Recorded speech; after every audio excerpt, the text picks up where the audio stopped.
प्यारे बच्चों, नमस्कार। आज की ऑनलाइन क्लास में आपका स्वागत है। प्यारे बच्चों, आज हम कक्षा 7 विज्ञान विषय में अध्याय 6 भौतिक एवं रासायनिक परिवर्तन कार्य पुस्तिका के प्रश्नों को हल करेंगे। तो प्यारे बच्चों, जो बच्चे चैनल पर नए हैं, जिन बच्चों ने अभी तक चैनल को सब्सक्राइब नहीं किया, सब्सक्राइब कर लें, लाइक कर दें और शेयर कर दें। तो शुरू करते हैं आज की क्लास। तो आज की क्लास में पहला प्रश्न है, सोचकर बताओ। क्या है? सोचकर बताओ। मोमबत्ती जलती है तो मोम धीरे धीरे पिघल जाता है। बर्फ पिघलकर पानी बन जाता है। पानी में शक्कर मिलाने पर शक्कर घुल जाती है। ऐसे ही 5 उदाहरण लिखो जिसमें इसी प्रकार के परिवर्तन होते हैं। तो प्यारे बच्चों, यहाँ आप देख रहे होंगे, मोमबत्ती जलती है तो मोम धीरे धीरे पिघलता है। तो मोम ही रहता है, मोम में कोई नया पदार्थ नहीं बना। बर्फ पिघलकर पानी बन जाती है। पहले बर्फ थी, यानी उसकी अवस्था ठोस थी, अब उसकी द्रव हो गई। क्या पानी के किसी संगठन में क्या कोई बदलाव आया? पानी का पानी है, पहले ठोस रूप में था, अब द्रव रूप में है।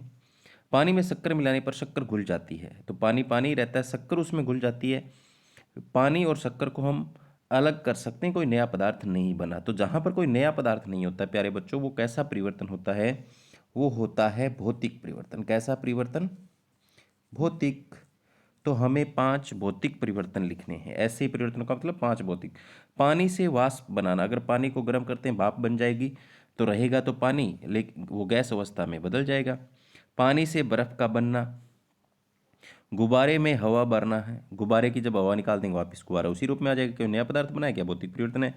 पानी में नमक का घोलना, ये भी भौतिक परिवर्तन है। कागज की नाव बनाना, तो ये भी एक भौतिक परिवर्तन है। तो प्यारे बच्चों, आप अपनी तरफ से कोई ऐसे 5 परिवर्तन लिख सकते हो भौतिक, जिसमें कोई नया पदार्थ न बने। ठीक है, आगे चलते हैं। नेक्स्ट, उपरोक्त परिवर्तनों के संदर्भ में कौन सा कथन सत्य नहीं है? भौतिक परिवर्तन सामान्यतः उत्क्रमणीय होते हैं। बिल्कुल उत्क्रमणीय होते हैं। उत्क्रमणीय का मतलब क्या होता है? जब जैसे गुब्बारा है, गुब्बारा छोटा था, उसमें हवा भर दी, बड़ा हो गया। गुब्बारे की हवा निकाल दी, छोटा हो गया। ठीक है। तो पानी को हमने गर्म कर दिया, वाष्प बन गई, वाष्प को ठंडा कर दिया, पानी बन गया। तो ऐसे उत्क्रमणीय होते हैं, यानी वापस उसी रूप में ला सकते हैं। भौतिक परिवर्तन में पदार्थ के आकार, आमाप और अवस्था में परिवर्तन होता है। बिल्कुल सही बात है। भौतिक परिवर्तन में नया पदार्थ बिल्कुल नहीं बनता। नया पदार्थ बनती वो कौन सी हो जाएगी? रासायनिक परिवर्तन हो जाएगा। चौथा और देख लेते हैं, भौतिक परिवर्तन में नए पदार्थ नहीं बनते। तो ये भी सही दे रखी है यहाँ पर। भौतिक परिवर्तन के संदर्भ में एक सत्य कथन आपको छांटना था, जो नहीं है वो छांटना था।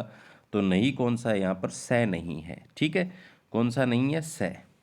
तो गलत बताना था आपको, तो यहाँ स निशान लगा लेंगे। आगे चलते हैं। आगे है, सारणी में दिए गए उदाहरणों को भौतिक एवं रासायनिक परिवर्तनों में बांटिए था कारण आपने इसे कैसे पहचाना?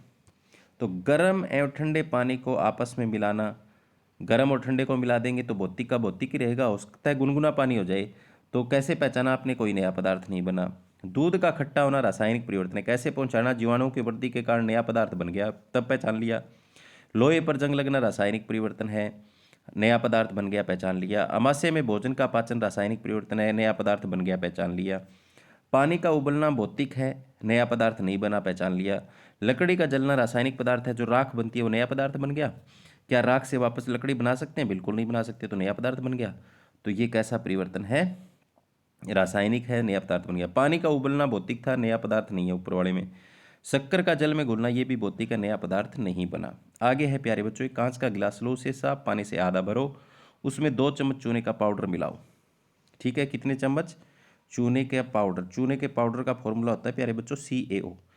इसे ऐसे ही छोड़ दो, कुछ देर बाद देखोगे कि चूना गिलास की तली में बैठ जाएगा।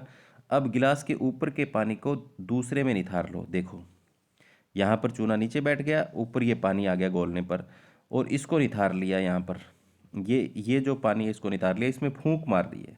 फूंक मारने से प्यारे बच्चों ये पानी दूधिया हो जाएगा। कैसा हो जाएगा? दूधिया। क्यों होता है? इसका कारण हम देखते हैं आगे। नेक्स्ट, अब चित्र में 3 में दिखाए अनुसार निथरे हुए पानी में फूंक मारो, पानी में हुए परिवर्तन को लिखो। तो कैल्शियम ऑक्साइड चूना था, उसमें पानी मिलाने पर कैल्शियम हाइड्रोक्साइड में बदल जाता है, और उसमें फूंक मारने से प्यारे बच्चों कैल्शियम कार्बोनेट में बदल जाता है। वो किस में बदल जाता है? कैल्शियम हाइड्रोक्साइड में बदल जाता है और फूंक मारने से वो दूधिया हो जाता है। आगे लिखना भूल गया, यहाँ पर लिखना है फूंक मारने से पानी का दूधिया रंग हो जाएगा। आप लिख लेना यहाँ, ठीक है, दूधिया हो जाएगा। फिर पानी का रंग क्यों बदला? तो दूधिया हुआ तो कैल्शियम कार्बोनेट बनने के कारण हुआ। तो इसकी समीकरण भी लिख सकते हैं, इस अभिक्रिया का समीकरण लिखो। तो जो बुझा हुआ पानी चूना था ना, पानी घोला हुआ था चूने में, तो ये सूत्र होता है उसका। उसमें फूंक मारी तो कार्बन डाइऑक्साइड गैस की फूंक मारी, क्या बन गया? CaCO3 बन गया। तो ये समीकरण आपको लिखनी है, ठीक है। आगे है, जब मोमबत्ती जलती है तो भौतिक और रासायनिक दोनों ही प्रकार के परिवर्तन होते हैं। इसे परखने के लिए मोमबत्ती लेकर उसे कुछ देर तक जलाओ। मोमबत्ती के आकार में क्या परिवर्तन होता है प्यारे बच्चों? मोमबत्ती का आकार धीरे धीरे छोटा होता जाता है, यानी मोम उसका कुछ तो खर्च हो जाता है उष्मा और प्रकाश में, और कुछ बच जाता है। इसे जलने से बनने वाले नए पदार्थ का पता लगाओ। कुछ मोम जलकर उष्मा में प्रकाश में परिवर्तित हो जाता है और कुछ मोम वैसा का वैसा बच जाता है, ठीक है। आपने देखा होगा घर में रखी लोहे की अलमारी, कुल्हाड़ी या कील आदि को वायु में कुछ दिन तक खुला छोड़ देने पर जंग लग जाता है। लोहे का जंग लगना एक रासायनिक परिवर्तन क्यों है? लोहे की वस्तुएं जंग लगने पर अपना आकार बदल लेती हैं? बिल्कुल नहीं। उनकी अवस्था में परिवर्तन हो जाता है? बिल्कुल नहीं। उनके रंग में परिवर्तन हो जाता है? ये भी बिल्कुल नहीं। उन पर जंग लगने से नए पदार्थ का निर्माण होता है? ये सही है। तो यहाँ पर क्या करेंगे? द। आगे है, राधा ने मैग्नीशियम के फीते को जलाकर उसकी राख को पानी में घोला। इस घोल ने लाल लिटमस को कैसा कर दिया? नीला कर दिया। अब लाल को नीला करते हैं प्यारे बच्चों क्षारीय। तो इसका सही हो जाएगा, मैग्नीशियम को जलाने पर कैसा पदार्थ बना? अक्षारीय पदार्थ बना, ठीक है। तो ब ऑप्शन इसका आप कर लेंगे। आगे है, जब नीले धोते के घोल में कील को डाला जाता है तो कुछ समय बाद घोल का रंग हरा हो जाता है और कील पर भूरे रंग की परत चढ़ जाती है। निम्न में कौन सी इस अभिक्रिया को सही रूप से दर्शाती है? तो प्यारे बच्चों, यहाँ पर कॉपर सल्फेट में लोहा डालने पर आयरन सल्फेट बनता है और कॉपर अलग निकल जाती है। तो यहाँ पर स जो है वो सही है, ठीक है। आगे है, प्रश्न नंबर 6 और 7 में बनने वाले नए पदार्थों के नाम लिखो। तो 6 में जंग बना तो Fe2O3 सूत्र होता है, और 7 के अंदर मैग्नीशियम ऑक्साइड बना। अगर उसमें पानी घोलेंगे तो मैग्नीशियम हाइड्रोक्साइड बन जाएगा, ठीक है। तो क्या बना? MgO लिखोगे। आगे है, क्या तुम जानते हो हमारे आसपास कई रासायनिक परिवर्तन होते हैं, उनमें से कुछ रासायनिक परिवर्तन हमारे लिए उपयोगी है, वे कुछ परिवर्तन हानिकारक है। जैसे कि लोहे की चीज़ पर जंग लगना हानिकारक है, दूध का दही में बदलना उपयोगी परिवर्तन है। तो आपको ऐसे ही 3 परिवर्तनों लिखो, यह भी बताओ कि यह परिवर्तन हमारे लिए उपयोगी और है या हानिकारक। तो शराब बनाने में वैसे किसी के लिए हानिकारक हो सकता है, किसी के लिए उपयोगी हो सकता है। शराब बनाकर कमाई करते हैं लोग। खाद बनाने में तो ये लाभदायक है। प्रकाश संश्लेषण क्रिया भोजन बनाने में ये भी लाभदायक है। अब लोहे को जंग लगना हानिकारक है, लोहे का भोजन का खराब होना हानिकारक है, लेकिन भोजन का पचना हमारे लिए उपयोगी है ना। तो ऐसे उपयोगी आपको 3 बिंदु लिखने थे। आगे आप जानते हैं कि रासायनिक परिवर्तन में एक अधिक नए पदार्थ बनते हैं। अतिरिक्त रासायनिक परिवर्तन में होने वाली निम्न घटनाओं का एक उदाहरण समीकरण लिखो। किसी गैस का निकलना। तो प्यारे बच्चों, कैल्शियम में पानी डालें तो कैल्शियम हाइड्रोक्साइड बनता है, प्लस में हाइड्रोजन गैस निकलती है, ठीक है। उदाहरण दे दिया। आगे रंग में परिवर्तन। लोहे को ऑक्सीजन और पानी मिल जाए तो उस पर जंग लग जाता है, तो रंग बदल जाता है। अवक्षेप का बनना। कॉपर सल्फेट में लोहे की कील डाल दो तो फेरस सल्फेट बन जाता है, आयरन सल्फेट और कॉपर का निक्षेप बन जाता है। आगे उष्मा उत्पन्न करना। तो हाइड्रोक्लोरिक अम्ल और सोडियम हाइड्रोक्साइड क्षार को मिलाने पर नमक, पानी और बहुत सारी उष्मा निकलती है। तो ये इसका उदाहरण हो गया, ठीक है, लिख लोगे। आगे है, 3 बर्तन लो, 2 बर्तनों में उबला पानी व एक में नल का पानी डालो। तीनों बर्तनों में से एक कील डालो। उबले पानी में एक बर्तन को ढक्कन से बंद कर दो और खुला रहने दो। 1 दिन बाद तीनों किलों का बाहर निकालो। तो पहले में उबला पानी है, दूसरे में उबला पानी है ऊपर से बंद है, और तीसरे में नल का पानी ऊपर से खुला है। तो प्यारे बच्चों, तीसरे में जंग लग जाएगा क्योंकि इसको ऑक्सीजन और नमी दोनों चीज़ें मिल रही हैं। तीनों किलो में क्या परिवर्तन हुआ? ए बर्तन में ऑक्सीजन नहीं है, जंग नहीं लगता, और बी में उबले पानी में ऑक्सीजन नहीं होती, सी में जंग लग जाएगा। ब में क्या लिखेंगे? जिन किलो में जंग नहीं लगता उनमें से ऐसा किसकी उपस्थिति के कारण होता है? प्यारे बच्चों, वायु की अनुपस्थिति के कारण होता है, ठीक है।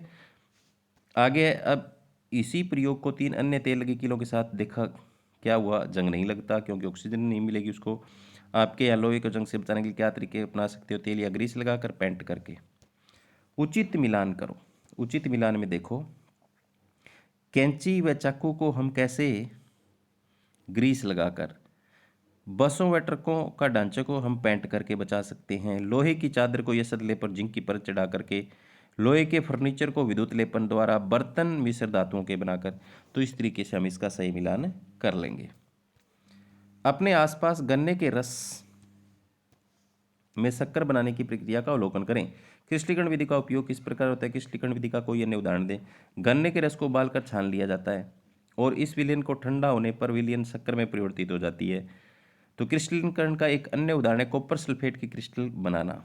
तो कॉपर सल्फेट की क्रिस्टल बनाना भी इसका एक अन्य उदाहरण है। और गन्ने को इस तरीके से दोबारा से पढ़ लो, देख लो। गन्ने के रस को उबाल कर छान लिया जाता है और इस विलयन को ठंडा होने पर विलयन शक्कर में परिवर्तित हो जाती है, तो वो शक्कर के क्रिस्टल हो गए। तो प्यारे बच्चों, आज की क्लास में इतना ही। उम्मीद करता हूँ कि आपको समझ में आया होगा। धन्यवाद।